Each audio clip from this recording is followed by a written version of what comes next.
திருச்சி மாவட்டம் பிச்சாண்டார் கோவில் கிராமத்தில் இருக்கிற உத்தமர் கோவில்ல வைகாசி தேர் திருவிழா கொடியேற்றத்தோட ஆரம்பமாகி இருக்கு. இந்த கொடியேற்றத்தோடு விநாயகர் பூஜை, வாஸ்து சாந்தி பூஜைகளும் நடந்திருக்கு. கொடிமரத்துக்கு முன்னாடி சௌந்தரிய பார்வதி உடனுரை பிச்சாண்டேஸ்வரரும் எழுந்தருளி இருக்காரு. இதை தொடர்ந்து கொடிமரத்துக்கு பால், தயிர், சந்தனம், மஞ்சள், திரவியம் உள்ளிட்ட அபிஷேக பொருட்களால அபிஷேகம் செய்யப்பட்டு சிறப்பு பூஜைகளுக்கு அப்புறமா கொடியேற்றி இருக்காங்க. மே 27ஆம் தேதி திரு கல்யாண உற்சவமும் விழாவின் முக்கிய நிகழ்வான திரு தேரோட்டம் மே 29ஆம் தேதியும் நடக்கிறதுக்கு கொடியேற்ற நிகழ்வுல திரளான பக்தர்கள் கலந்துகிட்டு சுவாமி தரிசனம் செஞ்சிருக்காங்க. அது மட்டும் இல்லாம மண்ணச்சநல்லூர்ல இருக்கிற ஸ்ரீ தர்ம சம்வர்தினி சமேத பூமிநாத சுவாமி கோவிலையும் வைகாசி விசாக தேர் திருவிழா கொடியேற்றத்தோட ஆரம்பமாகி இருக்கு. இதை தொடர்ந்து ஸ்ரீ தர்மசம் வர்த்தினி சமேத பூமிநாத சுவாமி கொடிமரத்துக்கு முன்னாடி எழுந்தருளினாரு. தொடர்ந்து கொடிமரத்துக்கு பால், தயிர், சந்தனம், மஞ்சள், திரவியம் உள்ளிட்ட அபிஷேக பொருட்களால அபிஷேகம் செய்யப்பட்டு சிறப்பு பூஜைகளுக்கு அப்புறமா கொடியேற்றப்பட்டு மகா தீபாராதனையும் நடந்திருக்கு. மே 26ல திரு கல்யாணமும் விழாவின் முக்கிய நிகழ்வான திரு தேரோட்டம் மே 29ஆம் தேதியும்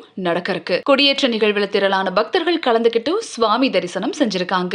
மூன்றாவதா தொட்டியத்தில் இருக்கிற திரிபுர சுந்தரி உடனுரை அனலாடீஸ்வரர் திருக்கோவிலையும் வைகாசி தேர் திருவிழா கொடியேற்றத்தோட ஆரம்பமாகி இருக்கு. கணபதி ஹோமம் நடத்தப்பட்டு கொடியேற்றமும் திருத்தேர்ல முகூர்த்தக்கால் நடும் விழாவும் நடந்திருக்கு. இந்த நிகழ்வுல கோவில் செயல் அலுவலர் பொன்முடி உள்ளிட்ட நிறைய பேர் கலந்திருக்காங்க. விழாவின் முக்கிய நிகழ்வான திரு தேரோட்டமும் மே 29ஆம் தேதி நடக்கிறதுக்கு